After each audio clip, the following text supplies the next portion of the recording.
أشهد أن لا إله إلا الله وحده لا شريك له وأشهد أن محمدا عبده ورسوله أما بعد فأعوذ بالله من الشيطان الرجيم بسم الله الرحمن الرحيم الحمد لله رب العالمين الرحمن الرحيم مالك يوم الدين إياك نعبد وإياك نستعين اهدنا الصراط المستقيم صراط الذين أنعمت عليهم غير المغضوب عليهم ولا الضالين. இன்றும் பதர் போர் முடிந்தவுடன் பெருமானார் ஸல்லல்லாஹு அலைஹி வஸல்லம் அவர்களுடைய வாழ்க்கை வரலாற்றின் ஆதாரத்தின் அடிப்படையில் நடைபெற்ற சில நிகழ்வுகளை கூறுவேன். பெருமானார் ஸல்லல்லாஹு அலைஹி வஸல்லம் அவர்களின் மருமகன் அபுல் ஆஸ் அவர்கள் இஸ்லாத்தை ஏற்றுக்கொண்ட விவரங்கள் வரலாற்றில் இவ்வாறு பதிவு செய்யப்பட்டுள்ளது. அதாவது, பெருமானார் ஸல்லல்லாஹு அலைஹி வஸல்லம் அவர்கள் ஹிஜ்ரி 6ஆம் ஆண்டு ஜமாதியுல் ஊலா மாதத்தில் ஹஜ்ரத் ஸைத் பின் ஹாரிஸா அவர்களின் தலைமையில் ஐஸ் என்கின்ற பகுதிக்கு ஒரு குழுவை அனுப்பினார்கள். ஐஸ் எனும் இடம் மதினாவிலிருந்து 4 நாட்கள் பயண தொலைவில் உள்ளது. இங்கு நாட்களுக்கான தொலைவு என்று கூறப்படும் பொழுது வரலாற்று ஆசிரியர்கள் கூறுகின்றார்கள், ஒரு நாளின் தொலைவு 12 மைல் தூரமாகும். இந்த அடிப்படையில் மேற்கூறப்பட்ட இடம் 48 மைல் தூரத்தில் உள்ளது. இந்த போரினுடைய விவரம் பின்வருமாறு சொல்லப்படுகின்றது. அதாவது, பெருமானார் ஸல்லல்லாஹு அலைஹி வஸல்லம் அவர்கள் ஹிஜ்ரி 6ஆம் ஆண்டு ஜமாதியுல் ஊலா மாதத்தில் ஹஜ்ரத் ஸைத் பின் ஹாரிஸா அவர்களுடன் 70 சஹாபாக்களை மதீனாவிலிருந்து அனுப்பினார்கள். இந்த குழுவை அனுப்புவதற்கான காரணமாக எழுதப்பட்டுள்ளதாவது, ரசூல் ஸல்லல்லாஹு அலைஹி வஸல்லம் அவர்களுக்கு செய்தி கிடைத்தது. அதாவது, ஷாம்புறமிருந்து மக்கத்து குறைஷிகளுக்கு ஒரு குழு வருகின்றது. ஆகையால் அன்னார் அந்த படையை அனுப்பினார்கள். மேலும் வருகின்ற அந்த குழுவில் வியாபார பொருட்கள் உள்ளன. அதன் மூலம் கிடைக்கும் வருவாயில் முஸ்லிம்கள் மீது தாக்குதல் தொடுக்க வேண்டும், மேலும் போர் செய்ய வேண்டும் என்பது அதன் நோக்கமாகும். எவ்வாறு இருப்பினும் அவர்கள் அதை தடுத்து நிறுத்தினார்கள். மேலும் அதனுடைய அனைத்து பொருள்களையும் தங்களுடைய கட்டுப்பாட்டிற்குள் எடுத்துக்கொண்டார்கள். சில கைதிகளையும் பிடித்தார்கள். அந்த கைதிகளில் அபுல் ஆசும் கைதானார்.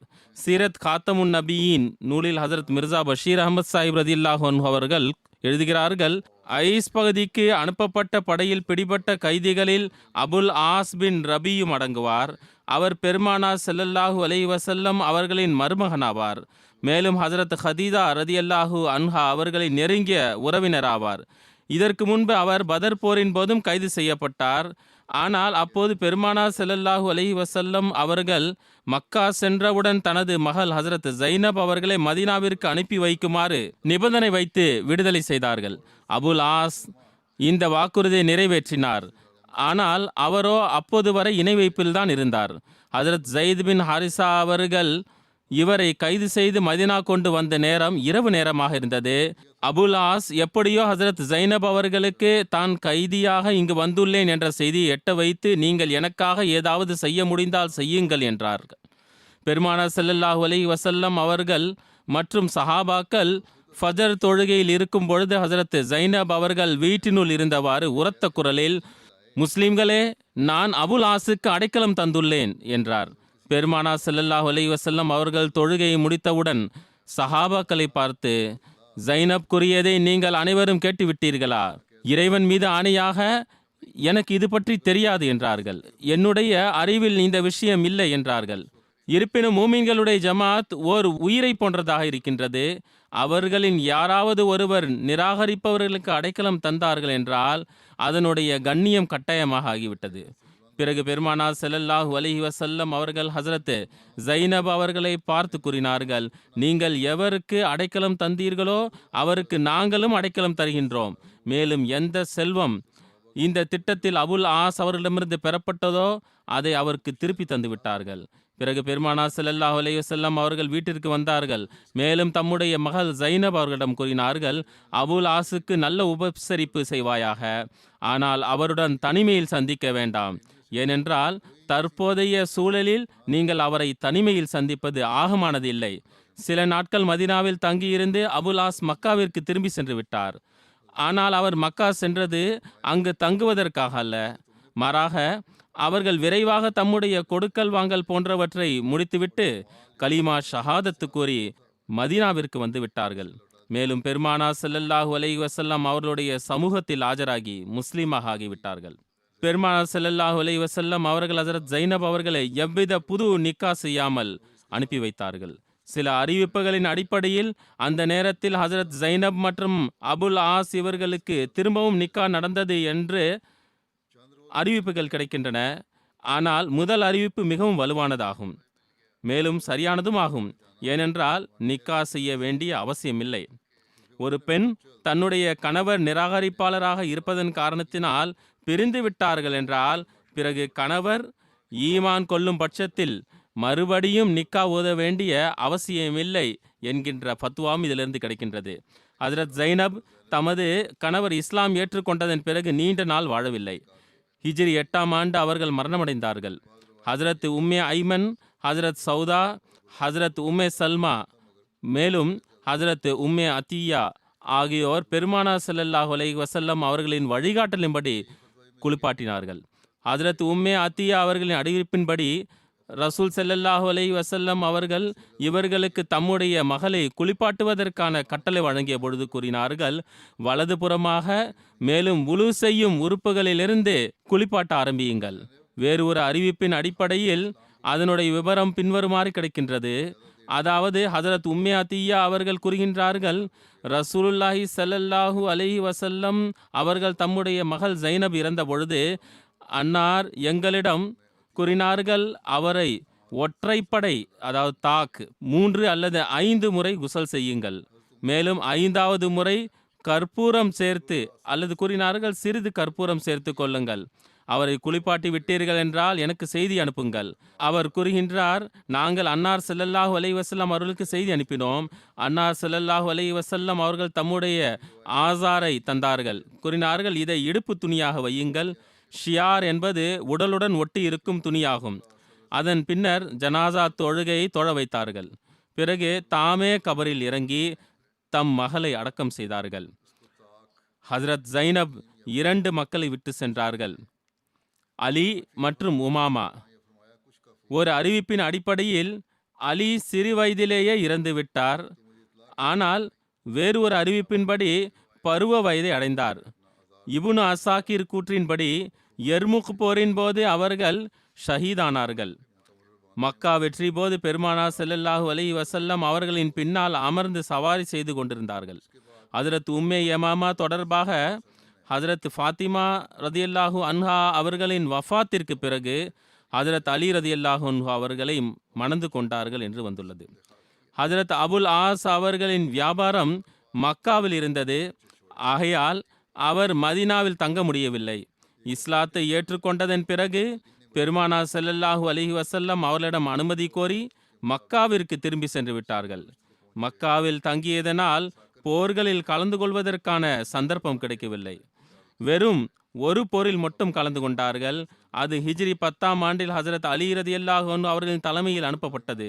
ஹஜ்ரத் அலி அவர்கள் யமனிலிருந்து திரும்பி வந்தபொழுது அவர்களை யமனுடைய மேற்பார்வையாளராக நியமித்தார்கள். ஹஜ்ரத் ஜைனப் அவர்களின் வஃபாத்திற்கு பிறகு அபுல் ஆஸ் நீண்ட காலம் வாழவில்லை. மேலும் ஹிஜ்ரி 12ஆம் ஆண்டு மரணமடைந்தார்கள். பெருமானார் ஸல்லல்லாஹு அலைஹி வஸல்லம் அவர்கள் அபுல் ஆஸ் தொடர்பாக கொண்ட நல்ல தாக்கத்தை ஹஜ்ரத் மிர்சா பஷீர் அஹமத் சாஹிப் ரதியல்லாஹு அன்ஹு இவ்வாறு எழுதுகிறார்கள்.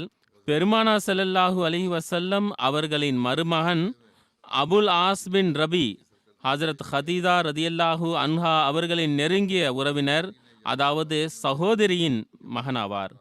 அவர்கள் இணை வைப்பவராக இருந்த போதிலும் தம்முடைய மனைவியுடன் நல்ல முறையில் நடந்து கொண்டார்கள். மேலும் இஸ்லாத்தை ஏற்றுக்கொண்டதன் பிறகு கணவன் மனைவியின் தொடர்பு மிகவும் மகிழ்ச்சிகரமானதாக இருந்தது. பெருமானார் ஸல்லல்லாஹு அலைஹி வஸல்லம் இந்த அடிப்படையில் அபுல் ஆஸை மிகவும் பாராட்டி வந்தார்கள். அவர் தம் மகளுடன் நல்ல முறையில் நடந்து கொள்கின்றார். அபுல் ஆஸ் ஹசரத் அபூபக்கர் ரதியல்லாஹு அன்ஹு அவர்களின் கிலாஃபத் காலகட்டத்தில் ஹிஜ்ரி 12ஆம் ஆண்டு மரணமடைந்தார்கள். ஆனால் அவர்களின் மனைவி பெருமானார் ஸல்லல்லாஹு அலைஹி வஸல்லம் அவர்களின் வாழ்நாளிலேயே மரணமடைந்து விட்டார்கள். இந்த அறிவிப்பின் அடிப்படையில் ஹசரத் அலி ரதியல்லாஹு அன்ஹு அவர்கள் தொடர்பான அறிவிப்பு முன்பு கூறப்பட்டது, அதாவது அவர் பிரதிநிதியாக ஆக்கப்பட்டார் என்பது சிறிது சந்தேகத்திற்கு உள்ளது. அவர்களுடைய மகள் உமாமா பெருமானார் ஸல்லல்லாஹு அலைஹி வஸல்லம் அவர்களுக்கு மிகவும் பிரியமானவளாக இருந்தார். ஹஜரத் ஃபாத்திமா ரதியல்லாஹு அன்ஹா அவர்களின் மரணத்திற்கு பிறகு ஹஜரத் அலி ரதியல்லாஹு அன்ஹு அவர்கள் அவரோடு நிக்கா செய்து கொண்டார். ஆனால் இவர்களுக்கு சந்ததி இல்லை. சவீக் போர் ஹிஜ்ரி 2ஆம் ஆண்டு துல்ஹஜ்ஜா மாதத்தில் நடைபெற்றது. சவீக் போருக்கான காரணமாக சொல்லப்படுவது இணை வைப்பவர்கள் தோல்வியுற்று மேலும் கவலையுடன் மக்கா திரும்பி சென்றனர். அப்பொழுது அபு சுஃபியான் எண்ணெய் தேய்ப்பதை தனக்கு ஹராமாக ஆக்கி கொண்டார். எதுவரை ரசூல் ஸல்லல்லாஹு அலைஹி வஸல்லம் மற்றும் அன்னாருடைய சஹாபாக்களை பதர் போரின் தோல்விக்கு பழி வாங்கவில்லையோ அதுவரை தாம் குளிப்பதில்லை என்று சபதம் எடுத்துக்கொண்டார். ஒரு அறிவிப்பின் அடிப்படையில் அபு சுஃபியான் 200 சவாரிகளுடன், வேறொரு அறிவிப்பின் அடிப்படையில் 40 சவாரிகளுடன் தன்னுடைய சபதத்தை முழுமைப்படுத்துவதற்காக புறப்பட்டார். மேலும் மதினாவிற்கு பொதுவாக வழக்கமாக செல்லும் வழியை தவிர்த்து நஜது வழியாக கிளம்பினார். அவர் கனாது பகுதியின் முன்புறத்தில் அமைந்துள்ள யத்தீவ் மலைக்கு அருகில் கூடாரம் அமைத்தார். அது மதினாவிலிருந்து 12 மைல் தொலைவில் உள்ள இடமாகும்.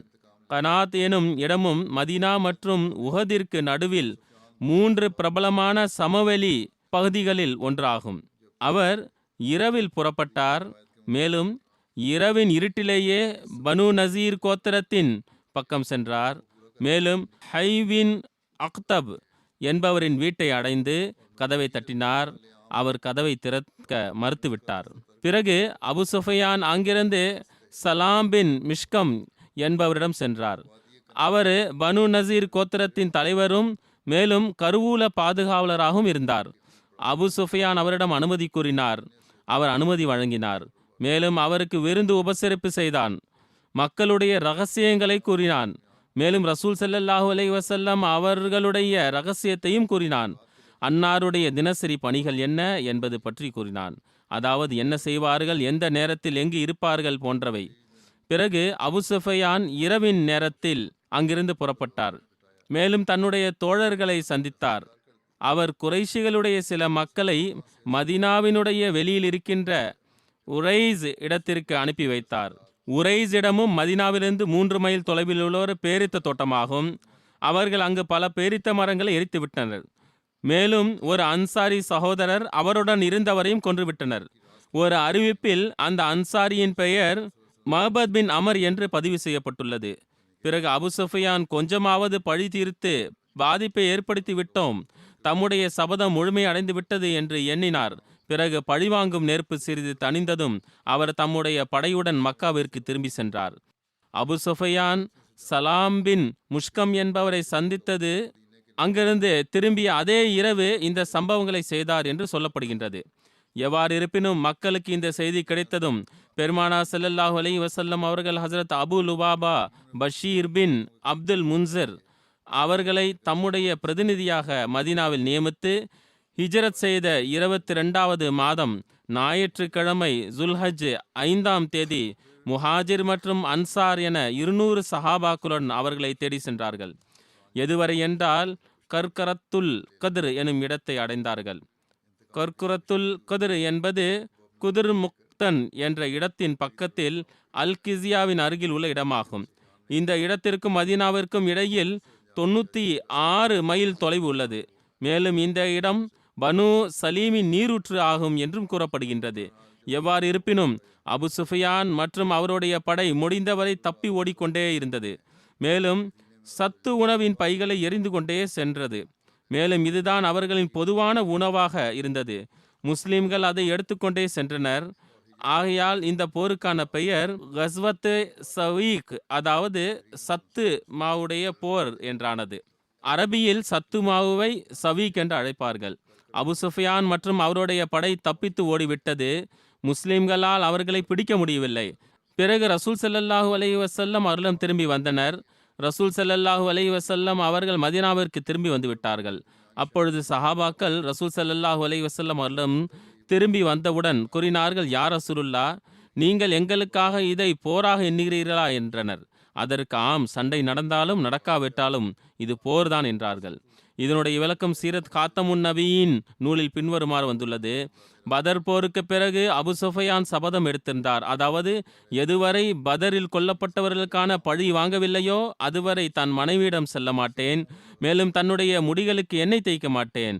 ஆகையால் பதர் போருக்கு பிறகு 2-3 மாதம் கழிந்ததும் ஜுல்ஹஜ்ஜா மாதத்தில் அபு சுஃபியான் 200 கவசம் அணிந்த குறைஷிகளின் படையை தம்முடன் அழைத்து கொண்டு மக்காவிலிருந்து புறப்பட்டார். மேலும் நஜது வழியாக மதீனா சென்றடைந்தார். எதுவரை என்றால், தன்னுடைய படையை மதீனாவிற்கு சிறிது தூரத்தில் விட்டுவிட்டு மேலும் தான் இரவில் இருளில் திரையில் ஒழிந்தவாறு யூதர்களின் கோத்திரமான பனு நசீரின் தலைவர் ஹுய்பின் அக்தப் என்பவரின் வீட்டை அடைந்தார். மேலும் அவரிடம் உதவி நாடினார். ஆனால் அவருடைய உள்ளத்தில் உடன்படிக்கையை மீறக்கூடாது என்கின்ற சிறிய ஞாபகம் எஞ்சியிருந்தது. ஆகையால் அவர் மறுத்துவிட்டார். அவர் கூறினார், நாங்கள் உடன்படிக்கை செய்துள்ளோம், ஆகையால் நான் உமக்கு எதுவும் சொல்ல மாட்டேன், மேலும் உமக்கு அடைக்கலமும் தரமாட்டேன் என்றார். பிறகு அபு சுஃபியான் இவ்வாறே ஒழிந்தவாறு பனு நசீரின் வேறு தலைவரான சலாம் பின் முஷ்கம் என்பவரின் வீட்டை அடைந்தார். மேலும் அவரிடம் முஸ்லிம்களுக்கு எதிராக உதவி செய்யுமாறு விண்ணப்பம் வைத்தார். அந்த பாக்கியமற்ற நபர் தைரியம் காட்டியவாறு அனைத்து உடன்படிக்கைகளையும் ஒதுக்கி வைத்துவிட்டு அபு சுஃபியானிற்கு மிகப்பெரிய வரவேற்பு தந்தார். மேலும் தன்னிடம் இரவின் விருந்தினராக வைத்துக் கொண்டான். மேலும் முஸ்லிம்களின் நிலைகள் குறித்து செய்திகளை கூறினான். காலை விடுவதற்கு முன்பு அபு சுஃபியான் அங்கிருந்து புறப்பட்டார். மேலும் தன்னுடைய படையை சென்றடைந்து குறைஷினுடைய ஒரு குழுவை மதீனாவிற்கு அருகில் உரைஸ் என்கின்ற இடத்தை முற்றுகையிட அனுப்பி வைத்தார். இந்த இடம் முஸ்லிம்களுடைய மந்தைகள் மேயும் இடமாக இருந்தது. மேலும் மதீனாவில் இருந்து வெறும் 3 மைல் தொலைவில் உள்ளது. சலாம் பின் முஷ்கம் அபு சுஃபியானிற்கு இந்த இடம் தொடர்பாகத்தான் செய்தி கூறியிருக்க வேண்டும். எப்பொழுது குறைஷிகளின் அந்த குழு உரைசினும் இடத்தை அடைந்ததோ அப்பொழுது முஸ்லிம்களுடைய மந்தைகள் அங்கு இல்லாதது பாக்கியமான விஷயமாக இருந்தது. இருப்பினும் ஒரு முஸ்லீம் அன்சாரி மற்றும் அவருடைய ஒரு தோழர் அங்கு இருந்தார்கள். குறைஷிகள் அந்த இருவரையும் பிடித்து அநீதியான முறையில் கொன்றுவிட்டார்கள். மேலும் பேரிச்சம் மரங்களை தீக்கிரையாக்கினர். மேலும் அங்கிருந்த வீடுகள் மற்றும் குடிசைகளை எரித்தனர். பிறகு அபு சுஃபியான் இருந்த இடத்திற்கு வந்தடைந்தனர். மேலும் அபு சுஃபியான் இந்த வெற்றியை தன்னுடைய சபதம் நிறைவேறியதாக எண்ணி படையை திருப்பி செல்வதற்கான கட்டளை தந்தார். மறுபுறம் பெருமானார் ஸல்லல்லாஹு அலைஹி வஸல்லம் அவர்களுக்கு அபு சுஃபியானின் தாக்குதல் தொடர்பாக செய்தி கிடைத்தது. பெருமானார் ஸல்லல்லாஹு அலைஹி வஸல்லம் சஹாபாக்களின் ஒரு ஜமாத்தை அழைத்து கொண்டு அவர்களை தேடி சென்றார்கள். ஆனால் அபு சுஃபியான் தன்னுடைய சபதத்தை சந்தேகத்திற்குரியதாக ஆக்க விரும்பவில்லை. ஆகையால் அவர் எவ்வாறு தெரித்து ஓடினார் என்றால், முஸ்லிம்களுடைய படையால் அவர்களை பிடிக்க முடியவில்லை. மேலும் சில நாட்கள் பிறகு பெருமானார் ஸல்லல்லாஹு அலைஹி வஸல்லம் மதீனா திரும்பி வந்தடைந்தார்கள். இங்கு இவர்களும் எழுதியுள்ளார்கள். அதாவது, இந்த போர் கஸ்வா சவீக் என்று அழைக்கப்படுகின்றது. அதற்கான காரணம், அபு சுஃபியான் மக்கா திரும்பி செல்லும் பொழுது பின்னால் இருந்து பிடிக்க வருவார்கள் என்கின்ற நடுக்கத்தினால் தமது சுமைகளை குறைப்பதற்காக தங்களிடமிருந்த பயண பொருட்களில் பெரும்பாலும் சவீக், அதாவது சத்து மாவின் பைகளை வழியில் எரிந்து கொண்டே சென்றனர். சவீக் போர் தொடர்பாக வருகின்றது. இந்த பெயர் கொண்ட போர் ஹிஜ்ரி 4ஆம் ஆண்டு உஹது போருக்கு பிறகு நடைபெற்றது. தபரி அவர்கள் 2 சவீக் பெயரை கொண்ட போரை பற்றி குறிப்பு எழுதியுள்ளார்கள். ஒரு போர் பதருக்கு முன்பும் அது தொடர்பாக தற்போது கூறினேன். அநேகமாக உஹது போர் அதனுடைய விவரம் கூறினேன். மேலும் 2வது போர் உஹதிற்கு பிறகு. ஆனால் மற்ற வரலாற்று புத்தகங்களில், அதாவது சீரத்து இப்னு ஹிஷாம், சுபுலுல் ஹுதா போன்றவற்றில் இந்த போரை பதுருல் முயூத் என்கின்ற பெயரால் குறிப்பிட்டுள்ளனர். இந்த போர் தொடர்பான விவரத்தையும் சிறிது கூறிவிடுகிறேன். சுருக்கம் என்னவென்றால், அபு சுஃபையான் உஹதுனுடைய நாளில் திரும்பி செல்வதற்கான எண்ணம் கொண்ட பொழுது குரல் எழுப்பினார். மேலும் ரசூல் ஸல்லல்லாஹு அலைஹி வஸல்லம் அவர்களை பார்த்து கூறினார், எங்களுக்கும் உங்களுக்கும் நடுவில் 1 வருடத்திற்கு பிறகு பத்ரு சுஃப்ராவிற்கான வாக்குறுதி இருக்கின்றது. நாங்கள் அங்கு சண்டையிடுவோம். பத்ரு சுஃப்ரா அரபிகள் ஒன்று கூடும் மற்றும் கடைவீதியின் இடமாகும். அங்கு சென்று அபு சுஃபியானின் ஏற்பாட்டில் பெருமானார் ஸல்லல்லாஹு அலைஹி வஸல்லம் அவர்கள் 8 இரவுகள் வரை தங்கினார்கள். மக்கா வாசிகளுடன் இணைந்து மரஜுஹரான் பகுதியில் மஜினா வந்தடைந்து தங்கினார்கள். மஜினாவும் மக்காவிலிருந்து சில மைல் தொலைவில் மரஜுஹரானில் ஜபலுல் அஸ்ஃபருக்கு அருகில் உள்ள ஒரு நகரமாகும். அதற்கு பிறகு பஞ்சகாலத்தின் சாக்கை கூறியவாறு தன்னுடைய தோழர்களை அழைத்து கொண்டு திரும்பி சென்று விட்டார். எதிர்த்து முன்னேறுவதற்கான தைரியம் இல்லாமல் போய்விட்டது. மக்காவாசிகள் இந்த படையை ஜெய்ஷே சவீக் என்று அழைத்தனர். ஏனென்றால் இவர்கள் சத்துமாவு குடித்தவாறு பயணித்தனர். முதல் ஈதுல் அல்ஹா தொடர்பாக எழுதப்பட்டுள்ளதாவது, ஹிஜ்ரி 2ஆம் ஆண்டு சவீக் போரிலிருந்து திரும்பியதும் பெருமானார் ஸல்லல்லாஹு அலைஹி வஸல்லம் அவர்கள் ஈதுல் அல்ஹா நிறைவேற்றினார்கள். இது முஸ்லிம்களின் முதல் ஈதுல் அல்ஹா ஆகும். துல்ஹஜ்ஜா மாதத்தில் 10ஆம் தேதி பெருமானார் ஸல்லல்லாஹு அலைஹி வஸல்லம் அவர்கள் தம்முடைய சஹாபாக்களுடன் மதீனாவிற்கு வெளியே சென்றார்கள். ஜமாத்தான முறையில் தொழுகையை நிறைவேற்றினார்கள். மேலும் அந்த இடத்திலேயே தம்முடைய கைகளால் குர்பானியும் கொடுத்தார்கள். ஒரு அறிவிப்பின் அடிப்படையில் ரசூலுல்லாஹி ஸல்லல்லாஹு அலைஹி வஸல்லம் அவர்கள் பனு கைன்கா போரிலிருந்து திரும்பி மதீனா வந்தடைந்தவுடன் ஈதுல் அல்ஹா வந்துவிட்டது. அன்னாரும் அவர்களுடைய சஹாபாக்களும் எவர்களுக்கு குர்பானி கொடுப்பதற்கான சக்தி இருந்ததோ ஜுல்ஹஜ்ஜா 10ஆம் நாளில் குர்பானி கொடுத்தார்கள். பெருமானார் ஸல்லல்லாஹு அலைஹி வஸல்லம் அவர்கள் சஹாபாக்களுடன் ஈதுகா சென்றடைந்தார்கள். அங்கு ஈதுல் அல்ஹாவின் முதல் தொழுகையை தொழ வைத்தார்கள். பெருமானார் ஸல்லல்லாஹு அலைஹி வஸல்லம் சஹாபாக்களுக்கு தொழ வைத்த ஈதுல் அல்ஹாவின் முதல் தொழுகை இதுவாகும். மேலும் அங்கு ஈதுகாவில் தம்முடைய கைகளால் 2 ஆடுகளையோ அல்லது ஒரு ஆட்டையோ அறுத்தார்கள். ஹஜ்ரத் ஜாபிர் பின் அப்துல்லா அவர்களிடமிருந்து அறிவிப்பு கிடைக்கின்றது, பனு கைனுகா போரிலிருந்து திரும்பி வந்த பிறகு துல்ஹஜ்ஜாவின் 10ஆம் தேதி அன்று குர்பானி கொடுத்தார்கள். முஸ்லிம்களுக்கு முன்பு செய்யப்பட்ட முதல் குர்பானியாகும். நாங்கள் பனு சல்மாவின் குர்பானி கொடுத்தோம். நான் குர்பானியை எண்ணினேன். அந்த நாள் அந்த இடத்தில் 17 குர்பானிகள் எண்ணப்பட்டன. இது தபரி வரலாற்று நூலின் ஆதாரமாகும். சீரத் காத்தமுன் நபியின் நூலில் ஹஜ்ரத் மிர்சா பஷீர் அஹமத் சாஹிப் ரதியல்லாஹு அன்ஹு அவர்கள் இது தொடர்பாக எழுதுகின்றார்கள். இதே வருடம் ஜுல்ஹஜ்ஜா மாதத்தில் 2வது இஸ்லாமிய பெருநாள், அதாவது ஈதுல் அல்ஹா ஆரம்பமானது. அது ஜுல்ஹஜ்ஜா மாதத்தின் 10ஆம் தேதி முழு இஸ்லாமிய உலகத்திலும் கொண்டாடப்படுகிறது. இந்த பெருநாளில் தொழுகை மட்டுமல்லாமல், அதாவது ஒவ்வொரு உண்மையான முஸ்லிம்களின் உண்மையான பெருநாளாகும். ஒவ்வொரு வசதி படைத்த முஸ்லிம்களுக்கும் கடமையாகும். அதாவது தம் புறமிருந்து ஏதாவது ஒரு கால்நடையை குர்பானி செய்து அதனுடைய இறைச்சியை தன்னுடன் நெருங்கியவர்கள், உறவினர்கள், நண்பர்கள், அண்டை வீட்டினர் மற்றும் மற்ற மக்களுக்கு விநியோகம் செய்கின்றனர். மேலும் தாமும் உண்ணுகின்றனர். ஹஜ்ரத் மிர்சா பஷீர் அஹமத் சாஹிப் சிறிது விளக்கமாக ஏன் எழுதுகின்றார் என்றால், அடிப்படையான விவரங்கள் தெரிந்து கொள்ள வேண்டும். இந்த குர்பானி இறைச்சி இவ்வாறு விநியோகம் செய்யப்படுகிறது. ஆகையால் ஈதுல் அல்ஹாவின் நாளில் மேலும் அதற்கு பிறகு 2 நாட்கள் வரை அனைத்து இஸ்லாமிய உலகத்திலும் லட்சக்கணக்கான கோடிக்கணக்கான கால்நடைகள் இறை வழியில் குர்பானி கொடுக்கப்படுகின்றது. மேலும் இவ்வாறு முஸ்லிம்களுக்குள் செயல் ரீதியாக இந்த மாபெரும் தியாகத்தின் நினைவு உயிருடன் இருக்க வைக்கப்படுகின்றது. ஹஜ்ரத் இப்ராஹிம் மற்றும் ஹஜ்ரத் இஸ்மாயில் மற்றும் ஹஜ்ரத் ஹாஜரா அலைஹிஸ்ஸலாம் அவர்கள் முன்வைத்த தியாகமாகும். மேலும் இதனுடைய மிகச்சிறந்த உதாரணம் பெருமானார் ஸல்லல்லாஹு அலைஹி வஸல்லம் அவர்களின் வாழ்க்கை ஆகும். மேலும் ஒவ்வொரு முஸ்லிமையும் தங்களுடைய தலைவர் மற்றும் எஜமானனின் வழியில் தங்களுடைய உயிர், செல்வம் மற்றும் தம்முடைய அனைத்து பொருள்களையும் தியாகம் செய்வதற்காக தயாராக இருக்க வேண்டும் என்பதை கவனமூட்டுகிறது. இந்த ஈதும் ஈதுல் ஃபித்ரை போன்று ஒரு மாபெரும் இஸ்லாமிய இறை வணக்கத்தை முழுமைப்படுத்தியதன் காரணத்தினால் கொண்டாடப்படுகிறது. மேலும் அந்த இறை வணக்கம் ஹஜ் ஆகும். ஹஜ்ரத் ஃபாத்திமா ரதியல்லாஹு அன்ஹா அவர்களின் திருமணமும் ஹிஜ்ரி 2ஆம் ஆண்டு நடைபெற்றது.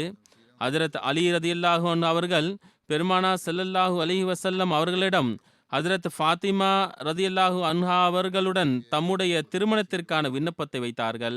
அதை பெருமானா ஸல்லல்லாஹு அலைஹி வஸல்லம் மிகவும் மகிழ்ச்சியுடன் ஏற்றுக்கொண்டார்கள். ஹஜ்ரத் அனஸ் அவர்கள் அறிவிக்கின்றார்கள், ஹஜ்ரத் அபூபக்கர் மற்றும் ஹஜ்ரத் உமர் ரதியல்லாஹு அன்ஹும் இருவரும் நபி ஸல்லல்லாஹு அலைஹி வஸல்லம் அவர்களின் முன்பு ஹஜ்ரத் ஃபாத்திமா ரதியல்லாஹு அன்ஹா அவர்களை திருமணம் முடிப்பதற்கான விண்ணப்பத்தை வைத்தார்கள். ஆனால் பெருமானா ஸல்லல்லாஹு அலைஹி வஸல்லம் அவர்கள் அமைதியாக இருந்து விட்டார்கள். மேலும் அவர்கள் எந்த பதிலும் தரவில்லை. ஆனால் முன்பு ஹஜ்ரத் உமர் மற்றும் ஹஜ்ரத் அபூபக்கர் விண்ணப்பம் வைத்தார்கள். ஆனால் ஹஜ்ரத் அலி அவர்களின் கூற்றின் அடிப்படையில் அறிவிப்பு மேலும் திறக்கின்றது. எவ்வாறு இருப்பினும் ஹஜ்ரத் அலி ரதியல்லாஹு அன்ஹு அவர்கள் அறிவிக்கின்றார்கள், நான் பெருமானா ஸல்லல்லாஹு அலைஹி வஸல்லம் அவர்களின் முன்பு விண்ணப்பம் வைத்தேன். தாங்கள் ஹஜ்ரத் ஃபாத்திமா அவர்களை எனக்கு மணமுடித்து தாருங்கள். பெருமானா ஸல்லல்லாஹு அலைஹி வஸல்லம் அவர்கள் கூறினார்கள், உம்மிடம் மகருக்காக ஏதாவது இருக்கின்றதா? நான் பதில் கூறினேன், என்னிடம் குதிரையும் என்னுடைய கவசமும் இருக்கின்றது.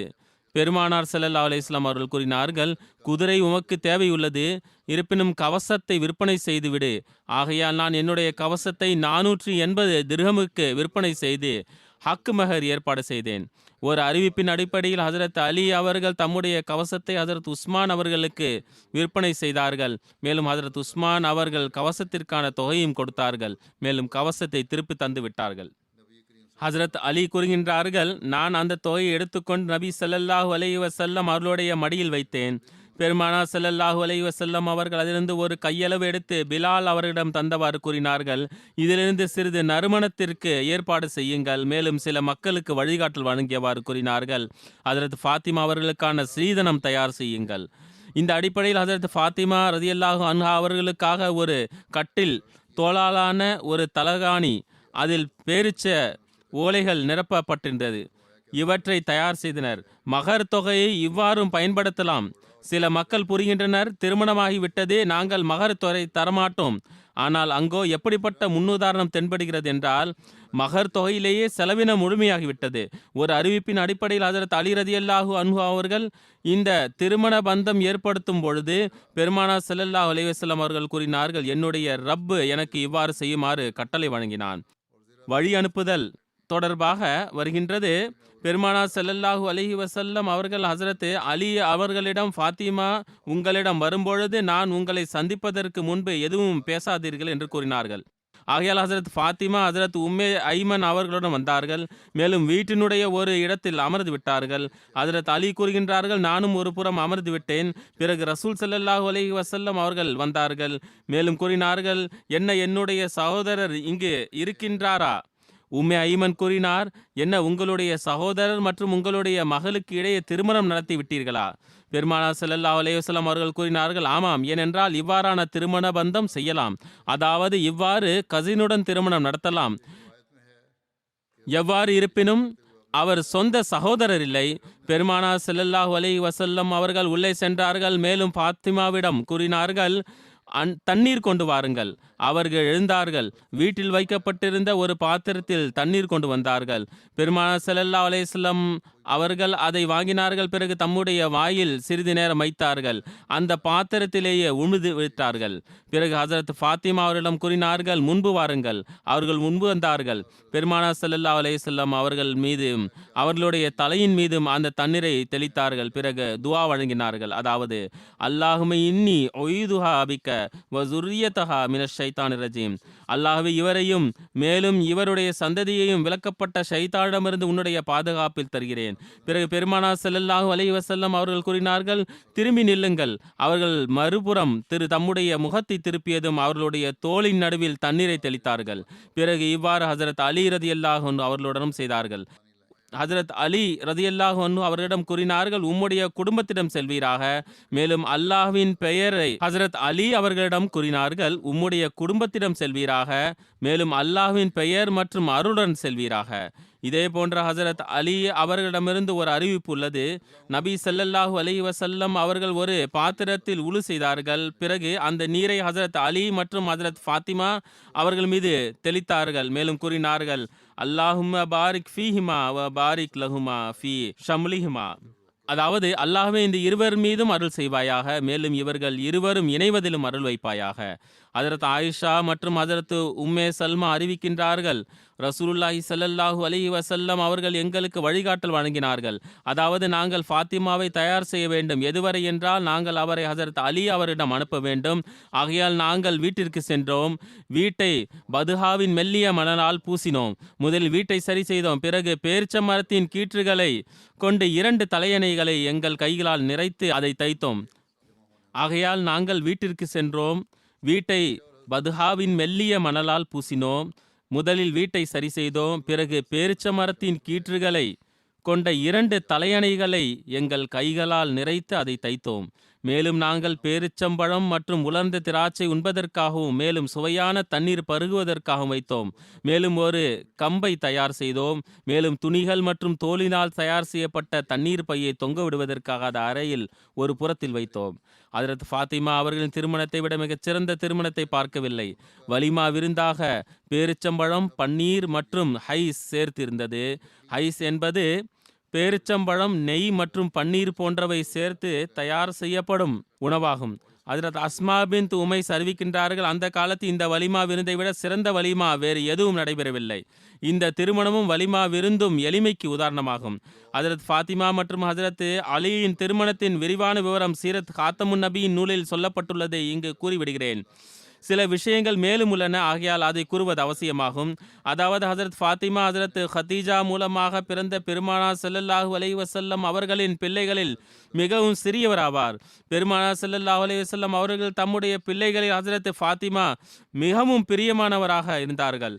மேலும் அன்னாரின் இயல்பில் இருந்த சிறப்பு அம்சங்கள் காரணமாக இவர்களே அதற்கு தகுதியானவர்களாக இருந்தார்கள். அவர்களிடம் சிறப்பு அம்சங்கள் நிறைய இருந்தன. அவர்களின் வயது ஏறக்குறைய 15 இருந்தது. திருமண வரன் வர ஆரம்பித்தது.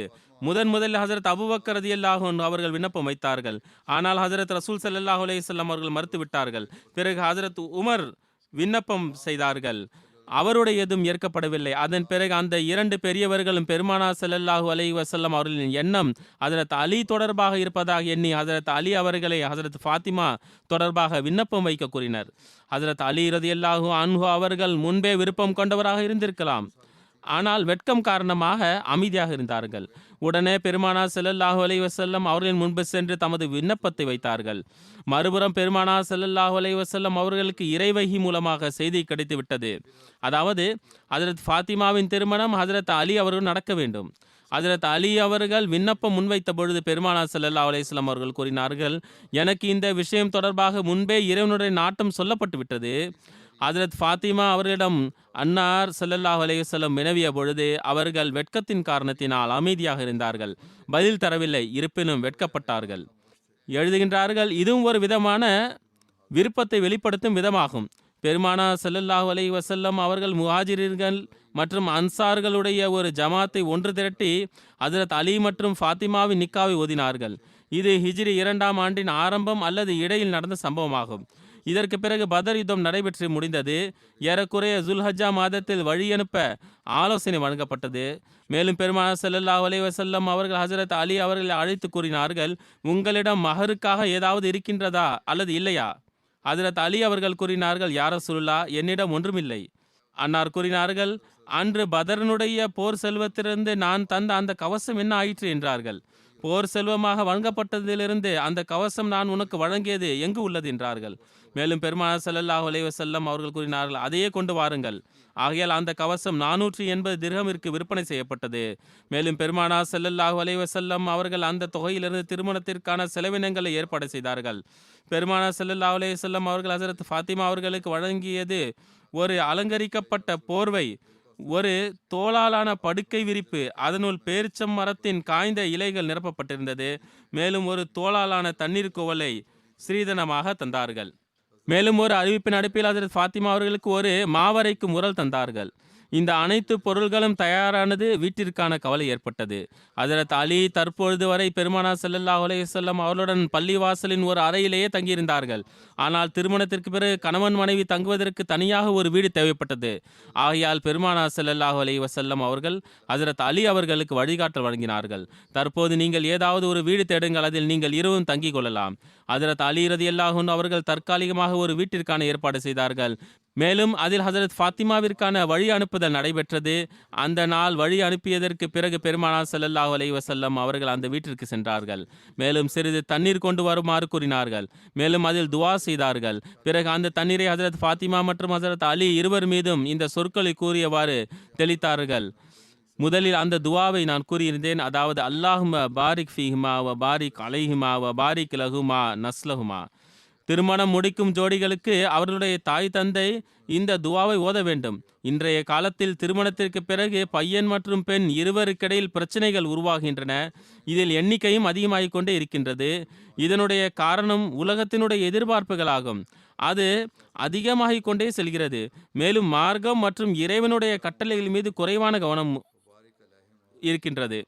ஒருவேளை மார்க்கத்திற்கு முன்னுரிமை வழங்கினார்கள் என்றால், மேலும் இந்த துவாவை செய்தார்கள் என்றால், மேலும் பெற்றோர்கள் தங்களுடைய குழந்தைகளை இவ்வாறு ஆக்கிக் கொண்டீர்கள் என்றால் திருமண பந்தங்களும் நிலைத்து நிற்கும். எவ்வாறு இருப்பினும் இந்த துவாவின் அர்த்தம் என்னவென்றால், அல்லாஹுவே இந்த இருவருக்கும் இடையில் உள்ள பந்தத்தில் அருளை பொழிவாயாக. மேலும் இவர்கள் மற்றவர்களுடன் இணையும் பந்தத்திலும் அருளை ஏற்படுத்துவாயாக. மேலும் இவருடைய சந்ததிகளும் அருளை ஏற்படுத்துவாயாக. பிறகு பெருமானார் ஸல்லல்லாஹு அலைஹி வஸல்லம் அவர்கள் அந்த புதிய ஜோடியை தனியாக விட்டுவிட்டு திரும்பி வந்து விட்டார்கள். இதற்கு பிறகு ஒரு நாள் பெருமானார் ஸல்லல்லாஹு அலைஹி வஸல்லம் அவர்கள் ஹஜரத் ஃபாத்திமா அவர்களின் வீட்டிற்கு சென்றார்கள்.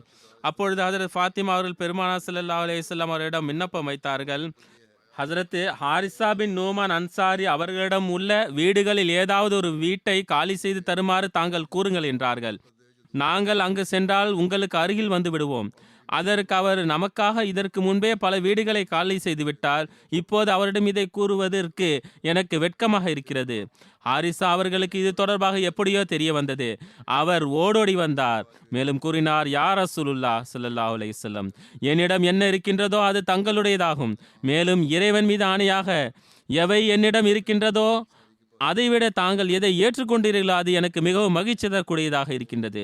பிறகு அந்த பற்றுள்ள சஹாபி வலுக்கட்டாயமாக தன்னுடைய ஒரு வீட்டை காலி செய்து சமர்ப்பித்தார். மேலும் ஹஜரத் அலி மற்றும் ஹஜரத் ஃபாத்திமா அங்கு வந்து தங்கினார்கள். ஹஜரத் அலி மற்றும் ஹஜரத் ஃபாத்திமா தங்களுடைய ஏழ்மை மற்றும் கஷ்டத்தின் சூழலில் இருந்த பொழுதிலும் திருப்தி அடைந்தவாறு முன்னுதாரணத்தை காண்பித்தார்கள். இது தொடர்பாக ஹதீஸில் வருகின்றது. ஹஜரத் அலி ரலியல்லாஹு அன்ஹு அவர்கள் கூறுகின்றார்கள், ஹஜரத் ஃபாத்திமா அவர்களுக்கு உரலில் மாவு அரைப்பதன் காரணத்தினால் கைவலி ஏற்பட்டது. இது சம்பந்தமாக முறையீடு வைத்தார்கள். மேலும் நபி ஸல்லல்லாஹு அலைஹி வஸல்லம் அவரிடம் சில கைதிகளை கொண்டு வந்தனர். ஹஜரத் ஃபாத்திமா அவர்கள் பெருமானார் ஸல்லல்லாஹு அலைஹி வஸல்லம் அவரிடம் சென்றார்கள். மேலும் அன்னாரை அங்கு காணவில்லை. அவர் ஹஜரத் ஆயிஷா ரலியல்லாஹு அன்ஹா அவர்களை சந்தித்தார்கள். மேலும் அவரிடம் வந்ததற்கான காரணத்தை கூறினார்கள். ஹஜரத் நபி ஸல்லல்லாஹு அலைஹி வஸல்லம் அவர்கள் வீட்டிற்கு வந்தவுடன் ஹஜரத் ஆயிஷா ரலியல்லாஹு அன்ஹா அவர்கள் ஹஜரத் ஃபாத்திமா ரலியல்லாஹு அன்ஹா இங்கே வந்ததற்கான விவரத்தை கூறினார்கள். பிறகு ஹஜரத் ஃபாத்திமா அவர்கள் கூறினார்கள், நபி ஸல்லல்லாஹு அலைஹி வஸல்லம் அவர்கள் வந்தார்கள். பெருமானார் ஸல்லல்லாஹு அலைஹி வஸல்லம் எங்களுடைய வீட்டிற்கு வந்தார்கள். அப்போது நாங்கள் எங்களுடைய படுக்கையில் படுத்திருந்தோம். நாங்கள் எழுந்திருக்க முற்பட்டோம். அப்பொழுது பெருமானார் ஸல்லல்லாஹு அலைஹி வஸல்லம் அவர்கள் கூறினார்கள், உங்களுடைய இடத்திலேயே இருங்கள் என்றார்கள். பிறகு பெருமானார் ஸல்லல்லாஹு அலைஹி வஸல்லம் எங்களுக்கு நடுவில் அமர்ந்தார்கள். எந்த அளவிற்கு என்றால் அன்னாருடைய பாதத்தின் குளுமையை என்னுடைய மனதில் உணர்ந்தேன். பெருமானார் ஸல்லல்லாஹு அலைஹி வஸல்லம் அவர்கள் கூறினார்கள், நீங்கள் கேட்டதை விட மிகச்சிறந்த விஷயத்தை உங்களுக்கு கூறட்டுமா என்றார்கள். அது என்னவென்றால், நீங்கள் இருவரும் உங்களுடைய படுக்கையில் படுக்கும் பொழுது 34 முறை அல்லாஹு அக்பர் என்றும் 33 முறை சுபஹான் அல்லாஹ் என்றும் 33 முறை அல்ஹம்துலில்லாஹ் என்றும் கூறுங்கள். இது உங்கள் இருவருக்கும் பணியாளை விட மிகச் சிறந்ததாகும். ஹஜரத் அபூ ஹுரைரா அவர்களிடமிருந்து ஒரு அறிவிப்பு உள்ளது. அதாவது ஹஜரத் ஃபாத்திமா ரதியல்லாஹு அன்ஹா நபி ஸல்லல்லாஹு அலைஹி வஸல்லம் அவர்கள் முன்பு பணியாளுக்கான விண்ணப்பத்தை முன்வைத்தார்கள். தம்முடைய பணி தொடர்பான முறையீட்டை வைத்தார்கள். அப்பொழுது பெருமானார் ஸல்லல்லாஹு அலைஹி வஸல்லம் அவர்கள் கூறினார்கள், நீங்கள் இந்த தொண்டரை என்னிடம் பார்க்க மாட்டீர் என்றார்கள். பெருமானார் ஸல்லல்லாஹு அலைஹி வஸல்லம் அவர்கள் கூறினார்கள், என்ன நான் உனக்கு ஒரு விஷயத்தை கூறட்டுமா? அது உனக்கு பணியாளை விட சிறந்ததாகும். நீ உன்னுடைய படுக்கையில் செல்லும் பொழுது 33 முறை சுபஹானல்லா, 33 முறை அல்ஹம்துலில்லா மற்றும் 34 முறை அல்லாஹ் அக்பர் என்று கூறுவீராக. முஸ்லிமின் அறிவிப்பாகும் இது. ஹஜ்ரத் முஸ்லிம் ரலியல்லாஹு அன்ஹு அவர்கள் பெருமானார் ஸல்லல்லாஹு அலைஹி வஸல்லம் அவர்களுடைய வரலாற்றை கூறும் பொழுது கூறுகின்றார்கள், இந்த சம்பவம் புகாரியின் ஆதாரத்திலிருந்து அன்னார் கூறுகின்றார்கள். அதாவது ஹஜ்ரத் ஃபாத்திமா ரலியல்லாஹு அன்ஹா அவர்களின் முறையீடு, அதாவது உரல் ஆட்டும் பொழுது அவர்களுக்கு கஷ்டம் ஏற்படுகிறது. இந்த தருணத்தில் பெருமானார் ஸல்லல்லாஹு அலைஹி வஸல்லம் அவரிடம் சில அடிமைகள் கொண்டு வரப்பட்டிருந்தனர். ஆகையால் அன்னார் ஸல்லல்லாஹு அலைஹி வஸல்லம் அவர்களிடம் சென்றார்கள். ஆனால் பெருமானார் ஸல்லல்லாஹு அலைஹி வஸல்லம் அவர்கள் வீட்டில் இல்லை. இதனால் ஹஜ்ரத் ஆயிஷா ரலியல்லாஹு அன்ஹா அவர்களிடம் தன்னுடைய வருகைக்கான நோக்கத்தை கூறிவிட்டு வீட்டிற்கு திரும்பி சென்று விட்டார்கள். பெருமானார் ஸல்லல்லாஹு அலைஹி வஸல்லம் அவர்கள் வீட்டிற்கு வந்தவுடன் ஹஜ்ரத் ஆயிஷா அவர்கள் நபி ஸல்லல்லாஹு அலைஹி வஸல்லம் அவர்களிடம் ஹஜ்ரத் ஃபாத்திமாவின் வருகை சம்பந்தமாக கூறினார்கள். அதன் மீது பெருமானார் ஸல்லல்லாஹு அலைஹி வஸல்லம் அவர்கள் எங்களிடம் வந்தார்கள். மேலும் நாங்கள் எங்களுடைய படுக்கையில் படுத்திருந்தோம். நான் அன்னார் வருவதை பார்த்து எழ நினைத்தேன். ஆனால் பெருமானார் ஸல்லல்லாஹு அலைஹி வஸல்லம் என்னுடைய இடத்திலேயே படுத்திருக்குமாறு கூறினார்கள். பிறகு எங்கள் இருவருக்கும் நடுவே வந்து அமர்ந்து விட்டார்கள். எந்த அளவுக்கு என்றால் அன்னாருடைய பாதங்களின் குளுமையை என்னுடைய மனதில் நான் உணர்ந்தேன். அன்னார் அமர்ந்து விட்டார்கள். அப்பொழுது அவர்கள் கூறினார்கள், நான் உங்களுக்கு எவ்வாறான விஷயத்தை கூறப்போகிறேன் என்றால் அந்த விஷயம் நீங்கள் வினவியதை விட மிகச் சிறந்ததாகும். மேலும் அது என்னவென்றால், நீங்கள் உங்களுடைய படுக்கையில் படுக்கும் பொழுது 34 முறை அல்லாஹு அக்பர் என்று, 33 முறை சுப்ஹானல்லாஹ் என்று, 33 முறை அல்ஹம்துலில்லா என்றும் கூறுங்கள். இது உங்களுக்கு தொண்டு செய்பவரை விட சிறந்ததாகும். ஹஜ்ரத் முஸ்லிமோத் ரலியல்லாஹு அன்ஹு அவர்கள் கூறுகின்றார்கள், இந்த சம்பவத்திலிருந்து தெரிய வருவது என்னவென்றால், பெருமானார் ஸல்லல்லாஹு அலைஹி வஸல்லம் அவர்கள் செல்வங்களை பிரித்து கொடுக்கும் பொழுது மிகவும் கவனமாக இருந்தார்கள். ஹஜ்ரத் ஃபாத்திமா அவர்களுக்கு ஒரு தொண்டரின் தேவை இருந்தது. மேலும் உரல் ஆட்டும் பொழுது அன்னாருடைய கைகளில் வேதனை ஏற்பட்டு கொண்டிருந்தது. இருப்பினும் பெருமானார் ஸல்லல்லாஹு அலைஹி வஸல்லம் அவர்களுக்கு தொண்டு செய்வதற்காக யாரையும் வழங்கவில்லை. மாறாக துவா செய்யுமாறு கூறினார்கள். மேலும் அல்லாஹ் தாலாவின் பக்கம் திருப்பி விட்டார்கள். பெருமானார் ஸல்லல்லாஹு அலைஹி வஸல்லம் அவர்கள் விரும்பினார்கள் என்றால் ஹஜ்ரத் ஃபாத்திமா அவர்களுக்கு அடிமை வழங்கி இருக்கலாம். ஏனென்றால் செல்வத்தை பிரிக்கும் பொழுது பெருமானார் ஸல்லல்லாஹு அலைஹி வஸல்லம் அவர்கள் சஹாபாக்களுக்கு பிரித்து கொடுத்து கொண்டிருந்தார்கள். மேலும் ஹஜ்ரத் அலி அவர்களுக்கும் அதில் உரிமை இருந்திருந்தது. மேலும் ஹஜ்ரத் ஃபாத்திமா அவர்களுக்கும் அதில் உரிமை இருந்தது. ஆனால் பெருமானார் ஸல்லல்லாஹு அலைஹி வஸல்லம் அவர்கள் இதில் தம்மை காத்து கொண்டார்கள். மேலும் இந்த செல்வத்தை தன்னுடைய நெருங்கிய மற்றும் உறவினர்களுக்கு வழங்குவதிலிருந்து தம்மை காத்து கொண்டார்கள். ஏனென்றால் எதிர்காலத்தில் வருகின்ற மக்கள் இதிலிருந்து ஏதாவது ஒரு விளக்கம் எடுத்து விடலாம். மேலும் மன்னர்கள் தங்களுக்காக மக்களுடைய செல்வத்தை ஆகுமானதாக ஆக்கிக் கொள்ளலாம். ஆனால் நட்பேரற்ற இன்றைய காலத்து மன்னர்கள் இருக்கட்டும், முஸ்லிம் மன்னர்கள் தங்களுக்கு அதை ஆகுமானதாக கருதுகின்றனர். ஆகையால் பெருமானார் ஸல்லல்லாஹு அலைஹி வஸல்லம் அவர்கள் ஹஜ்ரத் ஃபாத்திமா அவர்களுக்கு அடிமைகள், பெண் அடிமைகள் அந்த தருணத்தில் அவர்களிடம் பிரித்து கொடுப்பதற்காக வந்ததை வழங்கவில்லை. இதில் தன்னை காத்து கொண்டார்கள். இந்த இடத்தில் இந்த விஷயத்தை ஞாபகம் வைக்க வேண்டும். அந்த செல்வத்தில் அன்னாருக்கும் மேலும் அன்னாருடைய உறவினர்களுக்கும் இறைவன் புறமிருந்து பங்குகள் நிர்ணயிக்கப்பட்டிருந்தது. அதிலிருந்து பெருமானார் ஸல்லல்லாஹு அலைஹி வஸல்லம் செலவு செய்திருக்கலாம். மேலும் தன்னுடைய நெருங்கிய உறவினர்களுக்கு வழங்கியிருக்கலாம். நிச்சயமாக எந்த பொருள் அன்னாருடைய பங்கில் வரவில்லையோ அதை உறுதியாக எடுக்கவில்லை. மேலும் தம்முடைய நெருங்கிய உறவினர்களுக்கும் வழங்கவில்லை. என்ன உலகத்தின் ஏதாவது ஒரு மன்னர் பைத்துல் மாலின் இவ்வாறான பாதுகாவலராக இருந்தார் என்ற உதாரணத்தை காண்பிக்க முடியுமா? ஏதாவது உதாரணத்தை காண்பிக்க முற்பட்டாலும் அது இந்த தூய இருப்பின் தொண்டர்களை தவிர எந்த மதத்திலும் இதற்கான நிகரை காண்பிக்க முடியாது. இன்ஷா அல்லாஹ் மீதம் எதிர்வரும் காலத்தில். தற்போது நான் மறுபடியும் உலகத்தின் சூழலின் காரணமாக துஆவிற்காக கூற விரும்புகின்றேன். தற்பொழுது மேற்கத்திய உலகம், மாறாக அமெரிக்காவின் சில பத்திரிகைகளில் எழுதுபவர்கள் எழுதுகின்றார்கள், பழி தீர்ப்பதற்கும் ஒரு எல்லை இருக்கின்றது. மேலும் அமெரிக்கா மற்றும் மேற்கத்திய நாடுகள் ஹமாஸ் மற்றும் இஸ்ராயலின் போரில் தன்னுடைய பங்களிப்பை காட்ட நினைக்கின்றது. மேலும் சமாதானம் மற்றும் போரை நிறுத்துவதற்கான முயற்சிகளை மேற்கொள்ள வேண்டும். ஆனால் தெரிய வருவது என்னவென்றால், எழுதுபவர்கள் எழுதுகின்றார்கள், இந்த மக்கள் போரை நிறுத்துவதற்கு பகரமாக அதை மூட்டுவதில் தீவிரமாக இருக்கின்றார்கள். இவ்வாறு அமெரிக்காவில் நேற்றும் செய்தி வந்தது. வெளியுறவுத்துறையின் ஒரு மிகப்பெரிய அதிகாரி இது எல்லையை கடந்து விட்டது என்று கூறியவாறு ராஜினாமா செய்துள்ளார். பாலஸ்தீன அப்பாவிகள் மீது மிகப்பெரிய அநீதி நடக்கின்றது. மேலும் பெரும் சக்திகளுக்கு அவர்களை கவனத்தில் வைக்க வேண்டியது அவசியமாகும். ஆகையால் இந்த மக்களில் நல்லவர்களும் இருக்கின்றார்கள். இதே போன்று சில மீடியாக்களில் வருகின்றது, சில நன்மையை விரும்பும் யூதர்களும் இவர்களுடைய உரிமை தொடர்பாக பேசுகிறார்கள், மேலும் அநீதிக்கு எதிராக பேசுகின்றார்கள். ரஷ்யாவின் வெளியுறவுத்துறை அதிகாரி கூறுகின்றார், இவ்வாறு இந்த நாடுகள் தங்களுடைய நிலையை மாற்றிக்கொள்ளவில்லை என்றால் இந்த போர் அந்த முழு பகுதியிலும் பரவிடும். ஆனால் நான் புரிந்தது என்னவென்றால், உலகத்தில் பரவிவிடும். ஆகையால் நிதானத்தில் வர வேண்டியது அவர்களுக்கு அவசியமாகும். முஸ்லிம் நாடுகளுக்கு எவ்வாறு என்றால், நான் முன்பே கூறியிருந்தேன், ஒன்றாக இணைந்து ஓர் குரலில் பேச வேண்டும். ஒருவேளை உலகத்தின் 53-54 முஸ்லிம் நாடுகள் இருக்கின்றது என்கின்றார்கள் என்றால் ஓர் குரலாக பேசுங்கள். இது மிகப்பெரிய சக்தியாகும், மேலும் இதனுடைய தாக்கமும் இருக்கும். பிறகு இல்லை என்றால் ஆங்காங்கே குரல்கள் எழுப்புவதனால் எந்த பயனும் இல்லை. உலகத்தில் அமைதியை நிலைநாட்டுவதற்கு இந்த ஒரு வழிதான் உள்ளது, மேலும் இந்த போரை முடிவுக்கு கொண்டு வர வேண்டும். ஆகையால் முஸ்லிம் நாடுகள் உலகத்தை அழிவிலிருந்து காப்பாற்றுவதற்காக தங்களுடைய பங்களிப்பை முழுவதுமாக காண்பிப்பதற்கு முயற்சியை மேற்கொள்ளுங்கள். அல்லாஹு தாலா இவர்களுக்கு இதற்கான தௌஃபீக்கை நல்குவானாக. ஆனால் எவ்வாறு இருப்பினும் நாம் துவாவின் மீது அழுத்தம் கொடுக்க வேண்டியது அவசியமாகும். அல்லாஹ் இந்த போரை முடிவுக்கு கொண்டு வருவானாக. மேலும் அப்பாவிகளான அநீதி இழைக்கப்பட்ட பாலஸ்தீனர்களுக்கு பாதுகாப்பை வழங்குவானாக. இதற்கு மேலும் அவர்கள் மீது அநீதி ஏற்படாமல் இருக்கட்டுமாக. மேலும் எங்கெல்லாம் அநீதி நடக்கின்றதோ அங்கெல்லாம் அநீதி உலகத்திலிருந்து முடிவுக்கு வரட்டுமாக. அல்லாஹு தாலா நமக்கு துவாவிற்கான பாக்கியத்தை வழங்குவானாக.